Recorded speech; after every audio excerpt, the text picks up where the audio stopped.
Good afternoon, everyone. My name is Martin Turenne, President and CEO of FPX. We're a Vancouver-based company. Happy to be here with you in beautiful Quebec City this afternoon.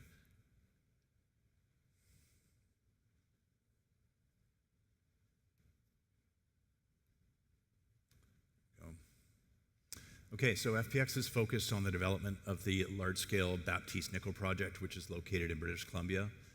This is one of the largest undeveloped nickel projects in the world.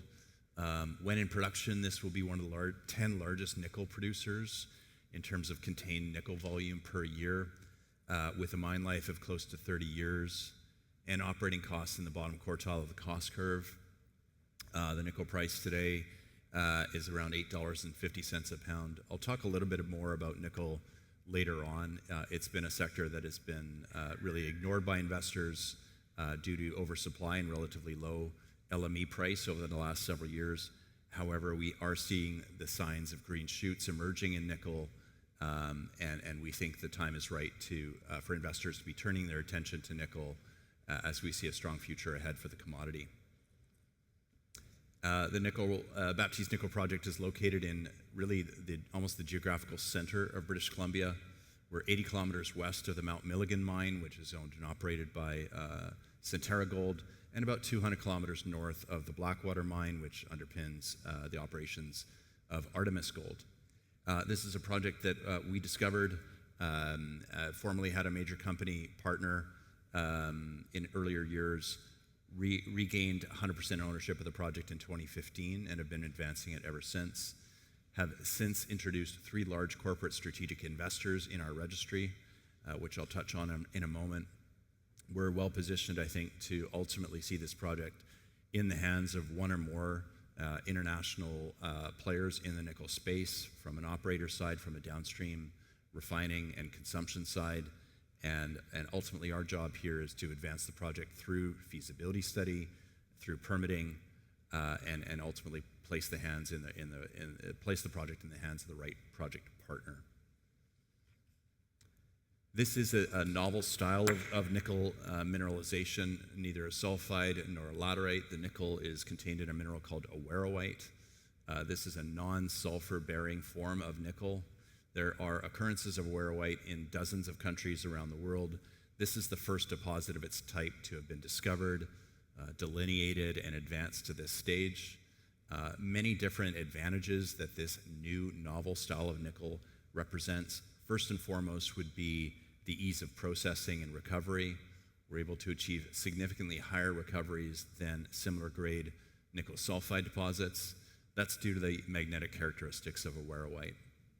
As a magnetic mineral, we can use magnetic separation, a non-chemical, entirely physical form of recovery, to upgrade the product from fresh plant feed, and then move into flotation to produce a very high-grade concentrate containing 60% nickel and very minor amounts of deleterious elements, such that the product does not need to go through smelting, but rather can be directly fed into either the stainless steel supply chain or the electric vehicle battery supply chain. And in a few slides, we'll see some of the strategic partners that we've attracted to the story, all of whom kind of see the advantage here of this disruptive new source of nickel mineralization and the way it can fit more quickly into their supply chains than the conventional path of mine to smelter and onward. In 2023, we completed a pre-feasibility study. This is indeed a large-scale project. CapEx is in excess of $2 billion. For that, as previously mentioned, this is a project that would generate about $500 million of EBITDA per year at the current nickel spot price, and support that rate of cash flow over a 29-year mine life. Operating costs, as mentioned earlier, are very low in the bottom quartile of the cost curve at $3.70 a pound, and C1 cost just above that. And so we see the value here in an asset that can be profitable throughout the nickel price cycle. The nickel price can tend to be very volatile. Recent cycle lows have seen it go as low as $6 a pound. Even in that context, this would be a highly profitable operation. One thing you may note from observations of the nickel market is that there are relatively few nickel projects at any stage of advancement outside of Indonesia. This is a list of several of those, and what this metric seeks to do is to define these projects by the ratio of mine life to payback. This is what I find to be a useful tool, at least at a glance, to evaluate various mining projects. The higher the ratio, the better. Of course, within any mine project, you want the mine life to be as long as possible and the payback to be as short as possible. And on this basis, you can see that our Baptiste project ranks very favorably against other peer projects out there as a function of that long mine life and relatively short payback period below 4 years. Another factor I think that nickel consumers in the EV battery supply chain and the stainless steel supply chain feed back to us frequently is the importance of this sort of the ESG profile of production.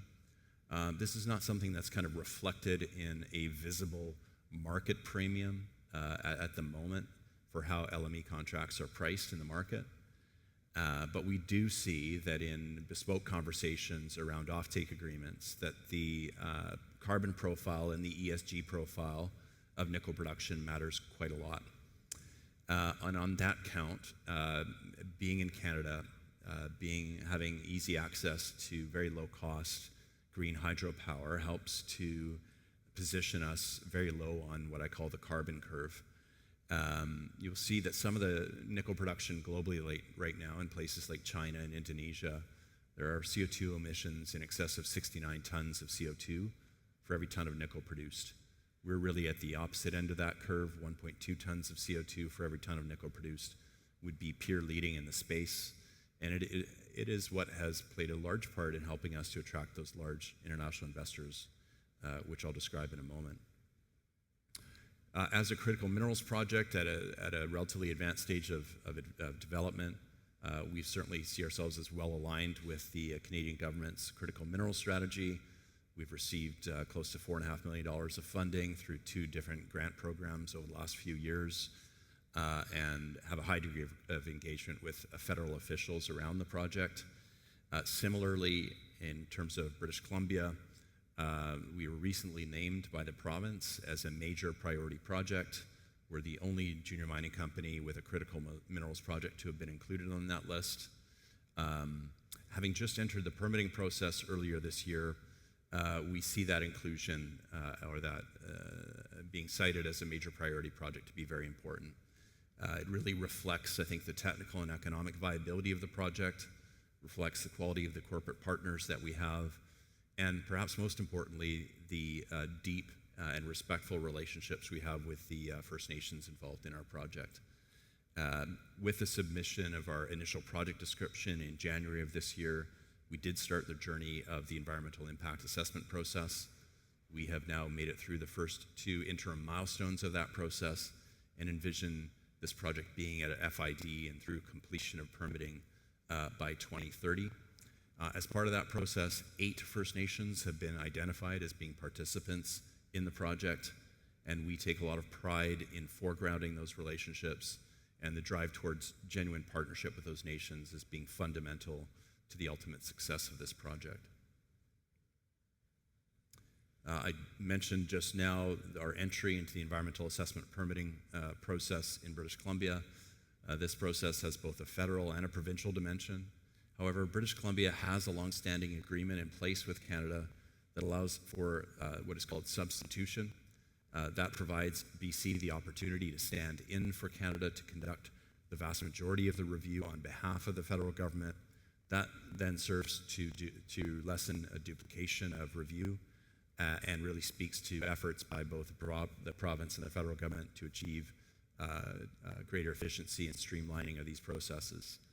As you can see here, the red star shows that we are in what's called the early engagement phase. We have accomplished interim milestones in that phase from a regulatory standpoint, and we expect that every 3 to 4 months over the next several years, we'll be in a position to report to the market what our progress is, what milestones have been accomplished, and what the timelines to completion are. Right now, we model and envision receipt of permits for the project in 2030. which compares well with the most recent mine project to go through the EA process in BC, which is the Caribou Gold Project of Osisko Development, which went through that process in just over 3 years. So I mentioned strategic investors earlier, of which we have 3. Most recently, Sumitomo Metal Mining, which is, I'm sure most of you know, Japan's largest mining and metal processing companies and one of the largest nickel producers in the world outside of China and Indonesia. They own 9.9% of the company, have obtained certain offtake rights here, and we view them as long-term partners in the project. And they are a group that typically like to take their investment at the asset level, and that is something that is certainly potential in respect of our project at some point in the future. We also boast, as one of our largest shareholders, a company called Outokumpu, which is based in Finland.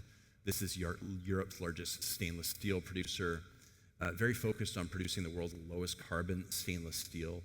So their investment in here in FPX really reflects the high ESG and low carbon profile of the nickel that would be produced from our Baptiste project. This is a company that had previously been reliant on sourcing nickel in part from Russia, and for obvious reasons that is now more complicated for European companies to do business with Russia.